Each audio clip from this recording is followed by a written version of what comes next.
ఓం సాయిరామ్ సమర్థ సద్గురు సాయినాథ్ మహారాజ్ కీ జై. మన సాయి బిడ్డలందరికీ నమస్కారం అండి. అందరూ ఎలా ఉన్నారు, ఏం చేస్తున్నారు?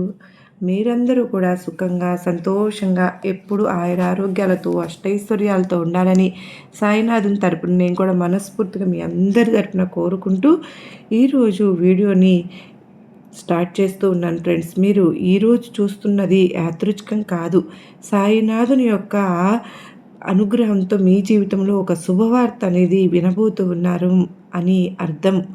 మరి మీరందరూ కూడా ఇప్పటి వరకు మీకోసం మౌనంగా భరించినటువంటి బాధలు, ఎవరికీ చెప్పుకోలేనన్ని కన్నీళ్ళు, ఇవన్నీ సాయినాథునికి తెలుసు. అందుకే ఈరోజు సాయినాథుడు మీకోసం ఒక ప్రత్యేకంగా ఒక సందేశం పంపించారు అండి. దయచేసి ఈ వీడియోని చివరి వరకు వినండి, మధ్యలో ఆపవద్దు. ఎందుకు అంటే చివరిలో చెప్పే మాట మీ జీవితానికి ఒక కొత్త ఆశను, ఒక కొత్త దారిని చూపించబోతోందండి. మీరు ఏ సమస్యలో ఉన్నా సరే, ఉద్యోగం, డబ్బు, కుటుంబం, ఆరోగ్యం, మనశ్శాంతి, సాయినాథుడు ఈరోజు మీ హృదయాన్ని తాకేలాగా మాట్లాడబోతూ ఉన్నారండి. ఈ సందేశం కేవలం మీకోసమే అన్న నమ్మకంతో, భక్తితో చివరి వరకు వినండి. సాయినాథుని ఆశీర్వాదం తప్పకుండా మీ పైన ఉంటుంది. అలాగే ఈ వీడియోలో చెప్పినటువంటి సాయినాథుని సందేశం మీ హృదయాన్ని గనక తాకితే, లేదా మీరు ఎదురు చూస్తున్నటువంటి శుభవార్త గురించి సాయినాథుడిని నమ్ముతున్నట్టయితే కామెంట్ సెక్షన్లో ఓం సాయిరామ్ అని కానీ, లేదంటే మీ మనసులో ఉన్నటువంటి కోరికను గాను తప్పకుండా రాయండి. మీ ప్రతి కామెంట్ను సాయినాథుడే చదువుతూ ఉన్నారు అని భావించండి. ఈ వీడియో మీకు కొంచెమైనా ధైర్యం ఇచ్చినట్లయితే తప్పకుండా లైక్ చేయండి. ఇది సాయినాథుని బాబా నామస్మరణ లాంటిదే అనుకోండి. ఇలాంటి మరిన్ని సాయినాథుని సందేశాలు, శుభ సూచనలు ప్రతిరోజు మీకు చేరాలి అంటే మన ఛానల్ను, మన సాయిబాబా సన్నిధి ఛానల్ సబ్స్క్రైబ్ చేసుకోండి, మరియు బెల్ ఐకాన్ కూడా ఆన్ చేసుకోండి. సాయినాథుని ఆశీర్వాదం మీపై, మీ కుటుంబంపై ఎల్ల వేళలా ఉంటుంది. ఇప్పుడు సాయినాథుని సందేశాన్ని మనం విందామా? మరి బిడ్డ, ఈరోజు నీకోసమే ఈ సందేశాన్ని తీసుకొచ్చానమ్మా. మరి కేవలం నీకోసమే వచ్చినటువంటి ఈ గుడ్ న్యూస్ను నువ్వు తప్పకుండా వినే తీరాలి. ఏంటి బాబా, ఎప్పుడు కూడా గుడ్ న్యూస్, శుభవార్త అని చెప్తూనే ఉంటారు, కానీ మాకు ఎప్పుడు కూడా అటువంటి శుభవార్తలు మేము అందుకోలేకపోతున్నాము, మేము వినడం లేదని బాధపడుతున్నావు కదమ్మా. ఈ సాయిని వేడుకుంటూ ఈరోజు ఈ వీడియోనైతే తప్పకుండా వినడం అయితే మొదలుపెట్టు. ఈరోజు విషయాన్ని విని మనసులో అలాగే నువ్వు చేయవలసినటువంటి పనిపై దృష్టి నిలుపుతావని ఈ సాయిని నుండి ఆశిస్తున్నాను. నేను అమితంగా ప్రేమించే వారిలో నీ బాబాను నేను ఉన్నాననే విషయం మరచిపోతున్నావు కదూ. అయినా సరే నీకు నాకు మధ్య ఈ చిరుకోపాలు సహజమేలే, కానీ అసలు ఎప్పుడు కూడా ఎందుకు అలా నిర్లక్ష్యంగా ఉండిపోతున్నావు? నేను చెప్పే సందేశాలను వినినట్టే అలా నువ్వు మనసులో ఉంచుకుంటున్నావు, మళ్ళీ ఎందుకు బయటకు అలా పంపించేస్తూ ఉన్నావు? అసలు నీ బాబా చెప్పేటటువంటి సందేశాలు నీకు నచ్చటం లేదా? అసలు నీకు వచ్చినటువంటి బాధ గురించి ఎందుకు అంత చింత? నీ కోరిక, నీ సమస్య తీరలేదని నాపై అలిగి మారాన్ చేస్తున్నావు కదూ. అసలు మారాన్ చేయడంలో నువ్వే సాటమ్మా. నీకు అవసరమైతే చాలు ఒక చిన్న పిల్లవాడిలాగా మారిపోయి నా ఒడిలో సేద తీరుతూ ఎన్నో కబుర్లు చెప్తాం. అది బాబా ఈరోజు అలా చేశాను, బాబా ఇలా చేశాను అసలు అంటూ నువ్వు ఎప్పుడు కూడా ఏదో ఒక విషయాలు నాకు చెప్తూనే ఉంటున్నావు. చిన్న పిల్లవాడిలాగా ప్రతిదీ కూడా, ప్రతి విషయాన్ని కూడా నాతో పంచుకుంటూ ఉన్నావు. కానీ నీకు సహాయం కనుక నా నుంచి కాస్త లేట్ అయిందంటే సరే, కాస్త ఆలస్యమైతే చాలు వెంటనే నీరసించిపోయి అసలు బాబా లేరు, ఇంకెవరు లేరు, అసలు బాబా ఉంటే నా జీవితాన్ని ఇలా ఎందుకు చేస్తారు, అసలు నాకు ఎందుకు ఇన్ని కష్టాలు, వెంటనే నీరసించిపోయి ఆ భగవంతునిపై నిందలు వేసి అలాగే అలిగి కూర్చుంటున్నావు. కాస్త ఆలస్యమైతే చాలు, ఇంకా చాలు, అసలు నాపై ఎందుకు నీకు అంత కోపమో అర్థం కావడం లేదు. ఈ సాయిబాబాను కూడా నువ్వు ఇంకా సర్లే, ఇంకా కూడా సరదాగా నేను అంటున్నానులే, కానీ ఇలా చూడమ్మా, బంగారు లోకంలో ఏది శాశ్వతం కాదు కదా, అది నీకు తెలుసు. ఈ ప్రపంచంలో ఒక బంధం మరొక బంధానికి శాశ్వతం కాదు, ఒక మనిషి ఇంకొకరికి శాశ్వతం కాదు, మన కష్టాలు శాశ్వతం కాదు, మన సంతోషము శాశ్వతం కాదు, మనం తింటున్న ఆహారం కూడా శాశ్వతం కాదు, మనం నివసించే గూడు శాశ్వతం కాదు, మనం సంపాదించిన డబ్బు ఎప్పటికీ శాశ్వతం కాదు. అసలు మనం బ్రతుకుతున్నటువంటి ఈ జీవితమే శాశ్వతం కాదు. అన్నీ తెలుసు కదా! అయితే నువ్వు చాలా విపరీతంగా అతిగా ఆలోచిస్తూ ఉంటున్నావు. లేని వాటికి పరుగులు తీయకుండా భగవంతుడు ఇచ్చిన జీవితంని తృప్తిగా నువ్వు గనక వెతికి అందులో గనక నువ్వు తప్పకుండా ఏ విధంగా సంతోషంగా ఉండాలా అనే దానిపైనే అన్వేషణ చెయ్యమ్మా. అప్పుడు నీ ఆనందాన్ని ఆపడం ఇంక ఎవ్వరికీ కూడా వాళ్ళ తరం కాదు. కానీ ఈ ప్రకృతి దేవుడు ఇచ్చినటువంటి వరం ఏంటో కదా మరి. అలాగే మీ జీవితం కూడా భగవంతుడు ఇచ్చినటువంటి ఒక గొప్ప బహుమతే కదా మరి. దాన్ని నువ్వు జాగ్రత్తగా అమలుపరుచుకుంటూ అలా ముందుకు వెళ్తూ సంతోషంగా ఉండకుండా ఎందుకు లేనిపోని ఆనందాల కోసం మనశ్శాంతిని కూడా కోల్పోతూ ఉన్నావు చెప్పు. నీకు నీ సాయి ఏం చేస్తే నచ్చుతానో తెలుసా? నువ్వు అడిగిన ప్రతి కోరిక వెంటనే నీకు తీర్చేసిన వెంటనే ఈ బాబా చాలా ఇష్టం. అడగగానే నిమిషాల్లో నీ కోరికను నీ సమస్య నుంచి నిన్ను బయటపడవేస్తే నీకు ఈ బాబా బాగా మేలు చేసినట్లుగా భావించి ఇంకాస్త ఎక్కువగా నన్ను ప్రేమిస్తూ ఉంటావు. నీ బాబా కనుక నీకు మంచి చేస్తే మంచి లేకపోతే చెడు కదా సరదాగా అంటున్నాను. చూడమ్మా, ఏది కూడా శాశ్వతం కాదని చెప్పాను కదా. నువ్వు అనుభవిస్తున్నటువంటి ఈ క్షణం ఈ రోజుకే రేపు సంతోషం రావచ్చు. రేపు అనుభవిస్తున్నటువంటి సంతోషం తప్పకుండా మనకు ఏదో ఒక రోజున కష్టాలు పాలవక తప్పదు. కష్ట సుఖాలు సమానంగా స్వీకరించాలని చెప్తున్నాను. అతిగా ఎందుకు ఆలోచిస్తూ ఉంటావు? నిజమే, నీ మనసులో ఉన్నటువంటి ప్రశ్నలన్నిటికీ సమాధానం కావాలని చెప్పి నన్ను అడుగుతున్నావు. నువ్వు నీ జీవితాన్ని ప్రశాంతంగా ఆనందంగా జీవించాలని చెప్పి కలలు కన్నావు. అయితే ఒక విషయం నాకు తెలుసు. అయితే ఇద్దరికీ కూడా ఉన్నటువంటి ప్రతి ఒక్క మనిషికి కూడా ఉండవలసింది కోరికలు. అయితే నువ్వు చాలా ఆనందంగా ఉండాలంటే నీ చుట్టుపక్కల వారి మాటలను ఎక్కువగా నువ్వు వింటూ ఉన్నావు. అలాగే వారు ఏదైనా నిన్ను ఎలా అయితే చూడాలని నేను చెప్పి కలలు కంటున్నారో అలాగే నువ్వు కూడా వారికి కనిపిస్తూ ఉంటున్నావు. అంటే వారు నిన్ను ఎన్నో రకాలుగా అవమానపరిచి కొంగరదీసి నిన్ను నలుగురిలో కూడా అవమానపరిచి నిన్ను బాధలో ఉంటే చూడాలని చూపి కలలు కన్న వారి కలలు నువ్వు సహకారం చేసుకుంటూ ఉన్నావని చెప్పుకోవచ్చు.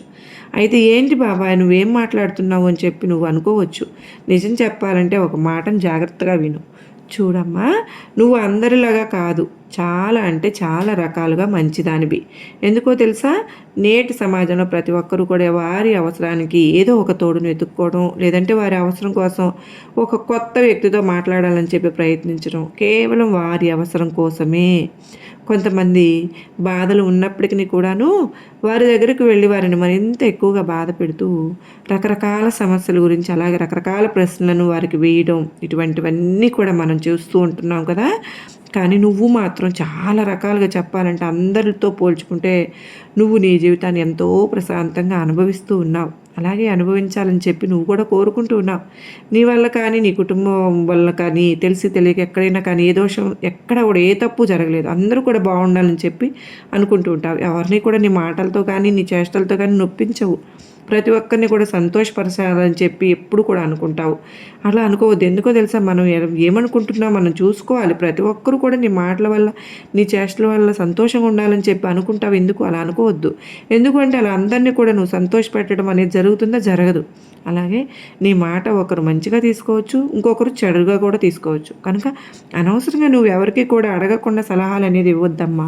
అలాగే నీ దగ్గర చాపి కనుక వస్తే నిజంగా సహాయం కోరితే నీకు ఒక వ్యక్తికి చేయి కానీ సహాయం కానీ చెయ్యి. కొంతమంది వ్యక్తులను అడగకుండానే సహాయం చేస్తే మాత్రం ఇచ్చి నీ విలువను మాత్రం పోగొట్టుకోవద్దు. నలుగురిలో కూడా నువ్వు చాలా జాగ్రత్తగా మెసులుకోవాలి. ఈ రోజుల్లో కూడా ఎక్కువగా మాటలు మాట్లాడే వాళ్ళు మీ చుట్టూ ఉంటున్నారు. కనుక ఆ మాటల వల్ల నీ జీవితం అనేది చాలా రకాలుగా ఇప్పటికీ మోసపోయి బ్రతికిపోయావు. ఇది వేరే విషయం. చెప్పాలన్నా కూడా నాకే బాధగా ఉంది. కనుక మంచి పనులు చేస్తూ ఉంటావు. అలాంటి నేను నీకు మంచి చేయకుండా ఎప్పుడైనా ఉంటానని ఎలా అనుకుంటావు చెప్పు? నువ్వు ఎప్పుడు కూడా సంతోషంగా ఉండాలనేదమ్మా ఈ బాబా కోరిక. నువ్వు ఎప్పుడు ఆనందంగా గడపాలని ఈ బాబా ఎప్పుడు నేను కోరుకుంటూ ఉంటాను. నువ్వు ఎప్పుడు ఆఖరికి సాయి కూడా నన్ను పట్టించుకోవడం లేదని చెప్పి నువ్వు ఆలోచిస్తూ ఉంటున్నావు. అలా అసలు ఎప్పటికీ కూడా ఆలోచించవద్దమ్మా. నీకు కావాల్సింది ఏంటి అనేది, నువ్వు కోరేది ఏంటి అనేది తెలుసుకోవాలంత స్థితిలో నేను లేనా అని తెలుసుకోలేనా చెప్పు? నేను నీకు దక్కిస్తానమ్మా. నీకు కావాల్సినది మంచి విషయాన్ని కూడా నీ జీవితంలో తప్పకుండా జరిపిస్తాను. అప్పటి వరకు నువ్వు కాస్త ఓపికతో ఉండాలిగా. నేను ఏ రోజైనా కానీ నీ మాటను అలాగే నేను కాదన్నా చెప్పు. ఎప్పుడు కూడా నువ్వు ఎలాంటి వ్యతిరేకమైనటువంటి ఆలోచన చేస్తున్నావు అంటే ఎంతో దారుణమైనటువంటి ఆలోచనలు చేస్తున్నావు. అనుకూలమైనటువంటి ఆలోచనలు చేస్తూ జీవితం అనేది చాలా అనుకూలంగా ఆనందంగా ఉంటుందమ్మా. ఈ విషయాన్ని మాత్రం నువ్వు మర్చిపోవద్దు. కనుక నువ్వు ఎప్పుడు అనుకూలమైనటువంటి మంచి ఆలోచనలు చేస్తూ ఉండు. రకరకాల ప్రశ్నలు నీ మనసును వస్తున్నప్పటికీ కూడా నువ్వు చాలా ప్రశాంతంగా ఉంటావు. నువ్వు కొంచెమైనా కానీ ఓపికతో తెలివిగా ఆలోచిస్తే తప్పకుండా నీ మనసులో ఉన్నటువంటి ఆ గందరగోళం ఏదైతే ఉంటుందో అదంతా కూడా దూరం అయిపోతుంది. కనుక ముందు నువ్వు అసలు నీ బాబాపై ఉన్నటువంటి నమ్మకాన్ని ఎక్కువగా పెంచుకో. ఎట్టి పరిస్థితిలో కూడా నమ్మకాన్ని కోల్పోవద్దమ్మా. ఎందుకో తెలుసా? మనుషులు మోసం చేస్తారేమో కానీ భగవంతుడు ఎప్పటికీ కూడా మనల్ని మోసం చేయడు. నమ్మకం అనేది నిన్ను నీ జీవితంలో ముందుకు నడిపిస్తూ ఉంటుంది. నీకు ఎనలేనటువంటి ధైర్యాన్ని కూడా కట్టుకునేలాగా చేస్తూ ఉంటుంది. అర్థమవుతుంది కదా తల్లి? నీ బాబా చెప్పే ప్రతి మాట. కనుక నీ బాబా ఎప్పుడు కూడా నీతో ఉన్నానని చెప్పి నువ్వు నమ్ముతూ ఉండు. ఆ రోజు నువ్వు దేని గురించి కూడా ఆలోచించవలసిన పని లేదు. ప్రశాంతంగా ఉంటావు. నీ పని నువ్వు చేసుకుంటూ వెళ్ళిపోతావు. అలాగే నలుగురు ఏమనుకుంటున్నారని కూడా చెప్పి నువ్వు ఆలోచించొద్దు, అనుకోవద్దు. నీ బాబాపై ఉన్నటువంటి నమ్మకాన్ని నువ్వు పెంచుకో. నేను ఎప్పుడు కూడా నీతోనే ఉన్నాను అనే విషయాన్ని నువ్వు తప్పకుండా గుర్తుపెట్టుకో. ఎప్పుడైతే ఈ విషయాలను నువ్వు గుర్తిస్తావో అప్పుడు నీ మొదట్లో ఉన్నటువంటి నానా రకాల ఆలోచనలన్నీ కూడా ఎగిరిపోతాయి. ఈరోజు నువ్వు తలపెట్టినటువంటి ప్రతి పనులు విజయం సాధిస్తావు. నేను ఎల్లప్పుడూ కూడా నీకు అండగా ఉంటాను. అలాగే నీ సాయి నీకు తోడుగా, నీ సాయి నీకు ఉన్నాడని అనుకునేటటువంటి ఒక ధైర్యాన్ని కూడా నీకు తప్పకుండా ఇస్తాను. నిన్ను ఎవరు కూడా ఏమీ చేయలేరు. నిన్ను ఎవరు కూడా కనీసం అంటే తప్పుడు ఆలోచనలతో కూడా చూడరు. తప్పుగా మాట్లాడాలన్న ధైర్యం కూడా చేయరు. అలాగే నిన్ను ఎదిరించి కష్టపెట్టాలనుకునేటటువంటి ఆలోచనలు కూడా వాళ్ళకి రావు. అర్థమైంది కదమ్మా? నీకు సమాధానం దొరికింది అనే అనుకుంటున్నాను. దొరికింది కదూ? నీ చుట్టూ ఉన్నవారు ఎన్నో రకాలుగా ముఖానికి ఎన్నెన్నో కవచాలు వేసుకుని నీతో ప్రేమగా నటిస్తూ ఉన్నారమ్మా. కనుక ఈ విషయాన్ని నువ్వు మర్చిపోవద్దు. మంచి అనే ముసుగులో నిన్ను మోసం చేస్తూ ఉన్నారు. అలాంటి వారిని గుర్తించి నువ్వు తప్పకుండా జాగ్రత్త పడు. వారికి దూరంగా ఉండడం అనేది నువ్వు నేర్చుకోవాలి. మరి అందరూ మంచివాళ్ళే అని చెప్పి ఎప్పుడూ అనుకోవద్దు. అర్థం లేనటువంటి మాటలు మాట్లాడేవారు, వాసన లేనటువంటి పువ్వు లాంటి వారు అని చెప్పి తప్పకుండా గుర్తుపెట్టుకో. కనుక అలాంటి వారిని అసలు నువ్వు పట్టించుకోనే వద్దు. వారి మాటలను లక్ష్య పెట్టకుండా ఉండు. అవసరం లేదు తల్లి. నువ్వు కూడా అనవసరంగా ఎవరితో కూడా నువ్వు మాట్లాడవద్దు. నీ విషయాలను ఎవరితో కూడా నువ్వు చెప్పుకోను వద్దు. అలా మాట్లాడి నీ జీవితంలో కష్టాలను నువ్వు కొని తెచ్చుకోవద్దు. అంత మాత్రమే కదమ్మా. ఈ మాటలన్నీ కూడా నీకే ఈరోజు ఎందుకు చెప్తున్నానో తెలుసా తల్లి?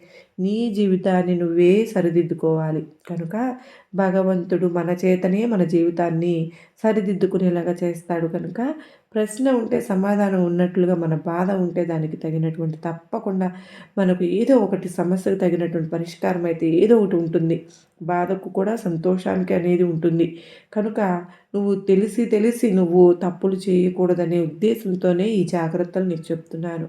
నేనే దిక్కు, నేనే సర్వస్వం అని చెప్పి నువ్వు ఎవరైతే నమ్ముతారో అలాంటి వారి యొక్క సంరక్షణ బాధ్యత అంతా కూడా నాదే.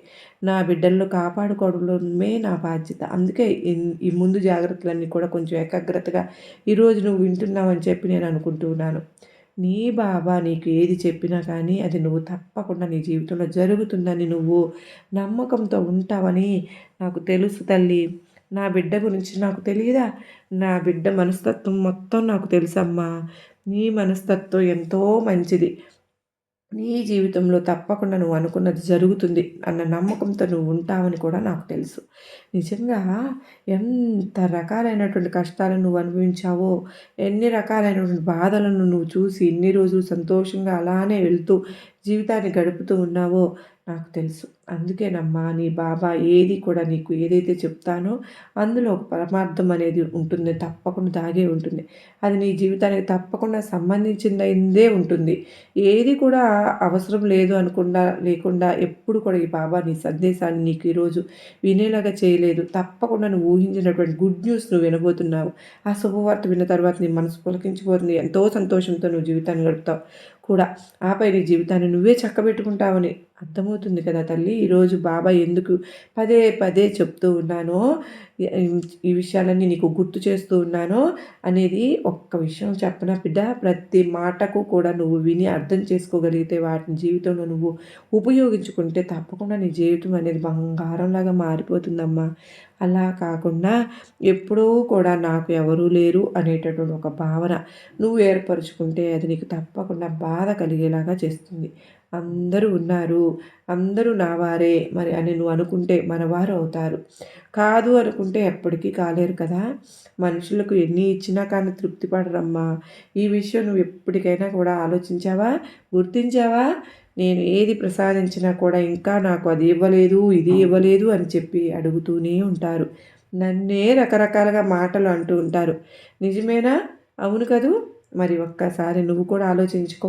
నీకు ఏది కూడా నేను ఇవ్వలేదా? నీ జీవితంలో ఇప్పటివరకు కూడా నేను ఏది నీకు ప్రసాదించలేదా? నువ్వు ఒక్కసారి ప్రశ్నించుకో. ఒక్కసారి గుర్తు తెచ్చుకో. ఓహ్! ఏమాత్రం అన్నీ ఇచ్చిన వారిని మర్చిపోయావు. మానవ తత్వం అలాగే ఉంటుందేమో! నాకు కూడా ఒక్కొక్కసారి అనిపిస్తూ ఉంటుంది. నువ్వు ఏది నన్ను కోరావో అది నీకు ప్రసాదించగానే అక్కడితో ఆగిపోలేదు. మరొకటి కోరతావు అది.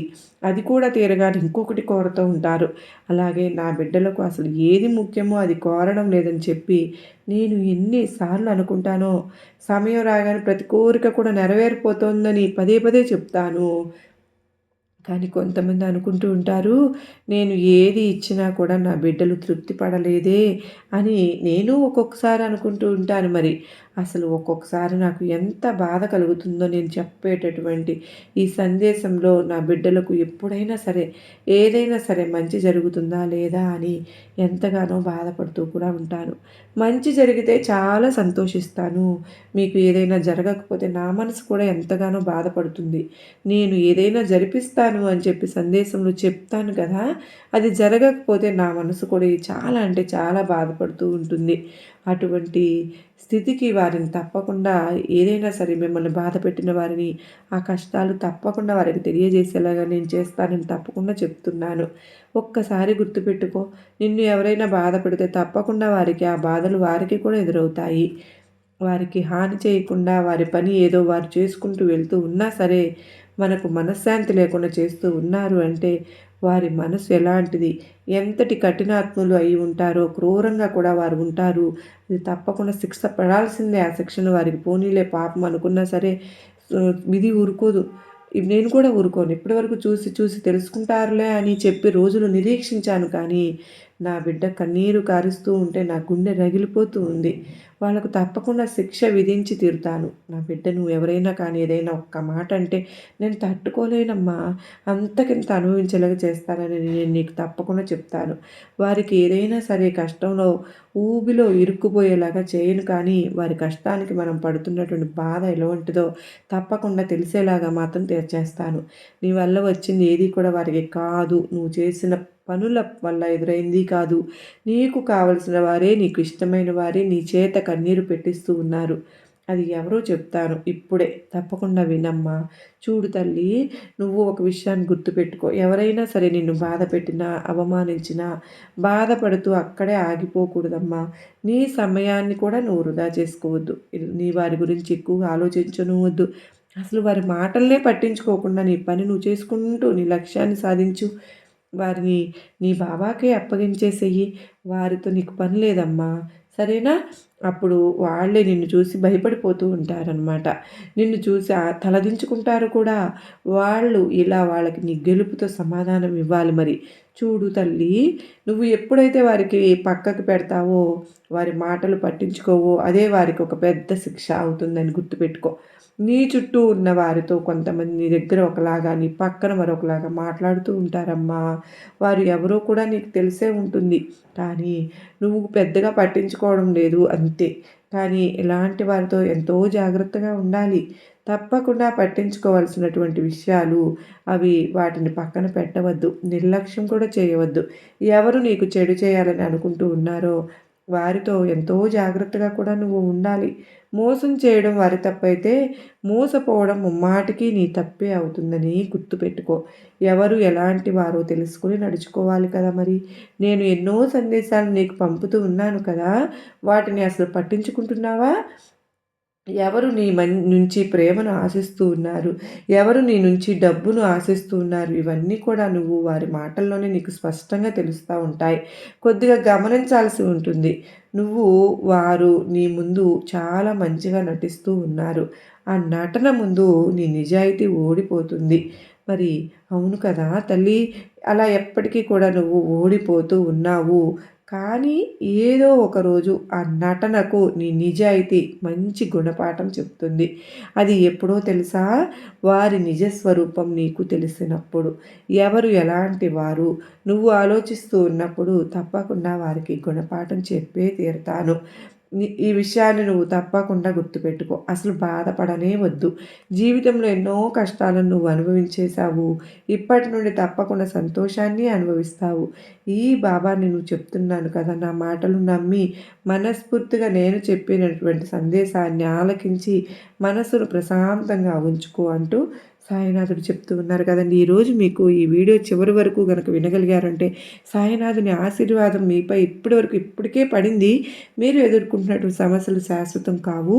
బాబావారి కృపతో త్వరలోనే మీరు తప్పకుండా వస్తుంది. మీ కన్నీళ్ళు మాయమైపోతాయి. బాబావారికి తెలుసు ఆయన ఆలస్యం చేస్తారు కానీ నిరాకరించరు. ఈరోజు మీరు విన్నటువంటి ఈ సందేశం మీ జీవితంలో గొప్ప మలుపు నమ్మకాన్ని కలిగిస్తుందని వదలవద్దండి. తగ్గించుకోండి. ఈ వీడియో మీకు ధైర్యం ఇచ్చిందని అనిపిస్తే ఒక లైక్ చేసి బాబావారికి అర్పించిన దీపం లాంటిదే అవుతుంది. మీ కోరికను కామెంట్లలో తప్పకుండా రాయండి. సాయినాథుడు దానికి దారి చూపిస్తారు. ఇలాంటి సాయిబాబా సందేశాల కోసం ప్రతిరోజు పొందాలంటే మన ఛానల్ సబ్స్క్రైబ్ చేసుకోండి. సాయినాథుని కృప మన ఇంట్లో వెలుగులాగా నిలవాలి. మరి మీరందరికీ కూడా బాబావారు చక్కని సందేశంతో ఈరోజు అంత మాత్రమే కాదండి, మనకు నచ్చని వారి దగ్గర ఒక్క నిమిషమైనా ఉండాల్సిన పని లేదు అని కూడా చెప్తున్నారు. నీ మనసును ఎవరైతే తేలికపడే సమయం అనేది దగ్గర ఉందమ్మా. ముఖ్యంగా ఈ ఫిబ్రవరి చివరిలో మా జీవితం అనేది అంతర్గత మార్పును ఆరంభం చేస్తాను. నీ నుండి నీ ఆలోచన తీరులో కూడా చిన్నగా ఒక్కొక్క రకమైన మార్పులు నీకు కనిపిస్తూ ఉండడం నువ్వే చూస్తావు. ఇప్పటి వరకు నువ్వు ప్రతి విషయాన్ని కూడా చాలా భయంతో అలా నిలుచుని ఉండవచ్చునేమో, కానీ ఇక నుండి నువ్వు దేనికి కూడా భయపడవు. అన్ని విధాలుగా కూడా అన్నింటికీ సిద్ధంగా ఉంటావు తల్లి. ఇలా నేను అన్ని రకాల సూచనలు నీకు అందిస్తాను. మంచి మంచి అవకాశాలను నీ జీవితానికి దిశను మార్చేటటువంటి నిర్ణయాలు అయితే ఇలా తీసుకొస్తాను. అంటే ఉదాహరణకి ఏంటంటే ఒక విషయాన్ని భరించకూడదని చెప్పి నువ్వు నిర్ణయించుకోవడం కానీ, ఒక కొత్త దారిలో అడుగు పెట్టాలని చెప్పి నువ్వు ఆలోచిస్తూ ఉంటావు కదా, కానీ ఆ నిర్ణయం బయటకు చాలా సాధారణంగా కనిపిస్తుంది. లోపల మాత్రం ఎంతో బలమైనటువంటి మార్పు జరిగేలాగా చేస్తాను. ఇక నీ మనసులో ఒక ప్రశాంతత ఏర్పడేలాగా చేస్తాను అని, గతంలో నువ్వు ఏదైనా భయం కొంత తగ్గేలాగా చేస్తాను. నమ్మకం పెట్టుకోవడం మొదలు పెడతావు నా పైన. ఇదంతా కూడా నా శక్తి యొక్క ప్రభావం అని తెలుసుకో బిడా. ఇప్పుడు నువ్వు తెలుసుకున్నటువంటి రాబోయే రోజుల్లో నీకు గొప్ప మార్గదర్శకంగా నిలుస్తుందమ్మా. ఇక నీ ఆర్థిక ఆలోచనలో స్పష్టత వస్తుంది. డబ్బు విషయంలో స్పష్టత వస్తుంది. ఇలా చాలా కాలంగా నీ ఆర్థిక పరిస్థితి నిన్ను అంటే ఆందోళనకు గురి చేసింది కదా. ఎంత సంపాదించినా నిలవకపోవడం, అనుకుని ఖర్చులు రావడం, భవిష్యత్తు గురించి భయం, ఇవన్నీ కూడా నీ మనసును భారంగా చేశాయి కదా. ఈ రోజు నుంచి నువ్వు డబ్బును చూసి మార్చే విధంగా ఈ రోజున చక్కగా నువ్వు గనక మంచిగా ఈ చెప్పిన విషయాలన్నీ మనసులోకి తీసుకుని నువ్వు గనక చేస్తున్నటువంటి పనిలో ఒక కొత్త విధానం అయితే కావచ్చు, ఏదైనా ఈరోజు నువ్వు చేసేటటువంటి చిన్న ఆర్థిక నిర్ణయం రాబోయే కాలంలో పెద్ద లాభానికి కారణమయ్యేలాగా నేనే చేస్తాను బిడ్డల్లి. ఇక భయంతో కాకుండా మంచి స్పష్టతతో ఆలోచించడం అనేది మొదలు పెట్టమని చెప్తూ ఉన్నారండి. ఇక నీ ఆర్థిక స్థిరత్వానికి మొదటి అడుగు ఈరోజే మొదలు పెట్టబోతున్నాను. అలాగే ఇప్పటి నుంచి అంటే ఇప్పటి వరకు నువ్వు చాలా సంబంధాలను చాలా భారంగా మోస్తూ ఉన్నావేమో, కానీ కొంతమంది మనుషులను కోల్పోతామేమో అనేటటువంటి భయంతో నీకు వారు నష్టం చేస్తున్నా కానీ వారిని విడిచిపెట్టడం లేదు. ఇదన్నిటికీ కూడా ఒక మార్గం చూపిస్తాను అని చెప్తున్నారు. సర్వేజన సుఖినో భవంతు.